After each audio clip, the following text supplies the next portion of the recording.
I think that lending community needs to take a little bit more responsibility and really do an affirmative outreach to do kind of a real kind of inventory about all of their customers and try to figure out who is at risk.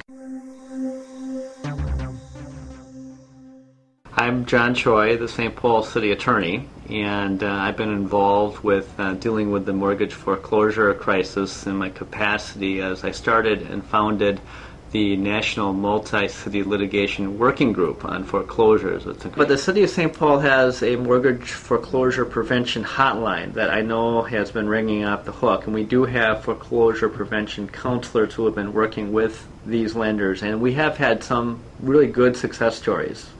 But I think that's the part where basically I think what needs to happen is instead of giving out a 1-800 number and doing that type of approach, I think the lending community needs to take a little bit more responsibility and really do an affirmative outreach to do kind of a real kind of inventory about all of their customers and try to figure out who is at risk potentially who might have a bad product or who might be in a situation where their income is going to dramatically diminish over time.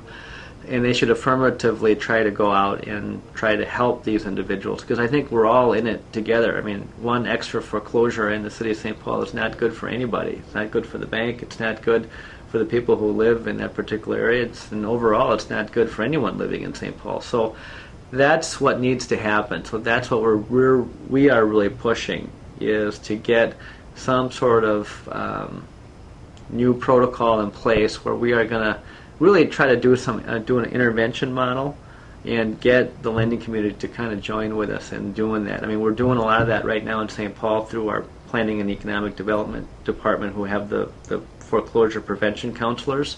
But I think the lending community needs to step up and really kind of kick this into high gear and do everything that they can. Some cities, what they have done is actually they have commenced lawsuits against the lending community based upon a number of theories. Public nuisance theories, that basically if you're the bank and you register the vacant property under your name, you're the owner, and by letting the property just sit vacant and idle and not doing anything to kind of mitigate that situation, there have been civil lawsuits filed in Cleveland. There's also have been a number of lawsuits filed that are alleging a kind of a discrimination or a reverse kind of redlining approach, where there was a New York Times article that talked about one particular lender in a lawsuit involving Baltimore, the city of Baltimore, where they have introduced evidence as a part of some affidavit testimony that talks about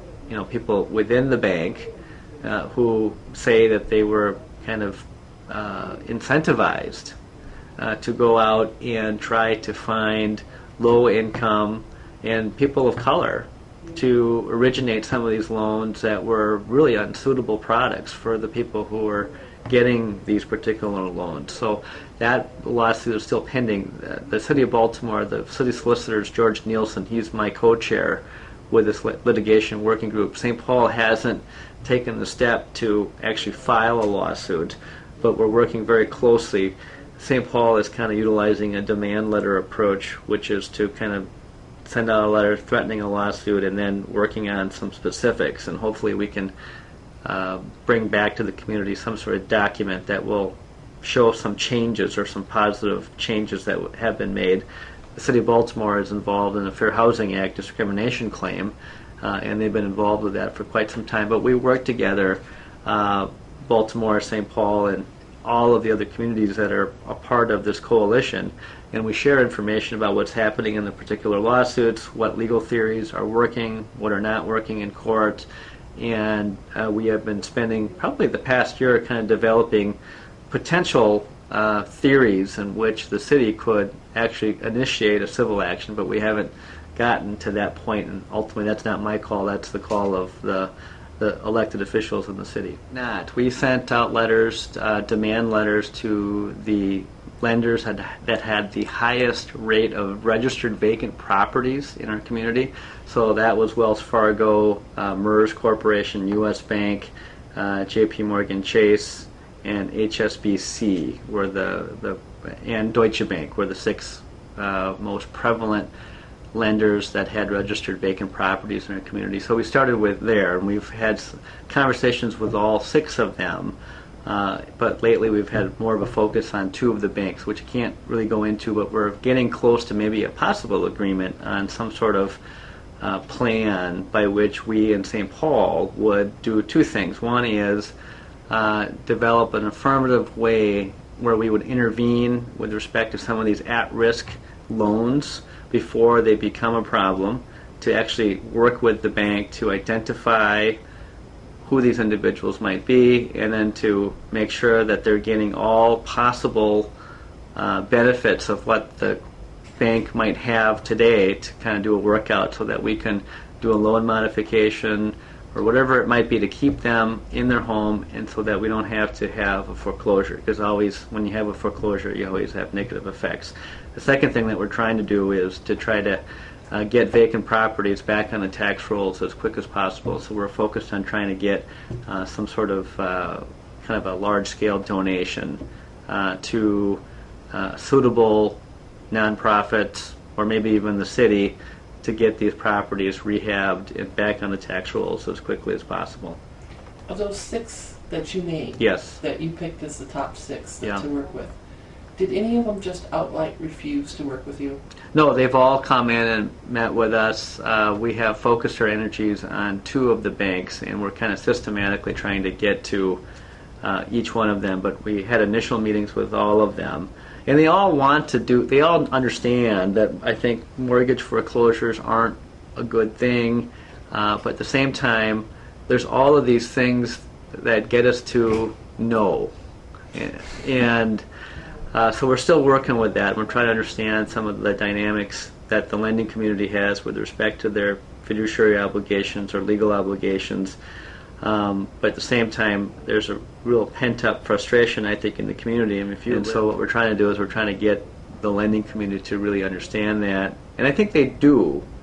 It's just kind of getting them to take that next step, which might be a little bit risky as it relates to some of the obligations that they might have with respect to the dichotomy between a servicer and a trustee and how that operates. There's actually an agreement that the servicer has with the trustee, and that's a contractual agreement, and they have certain obligations to one another.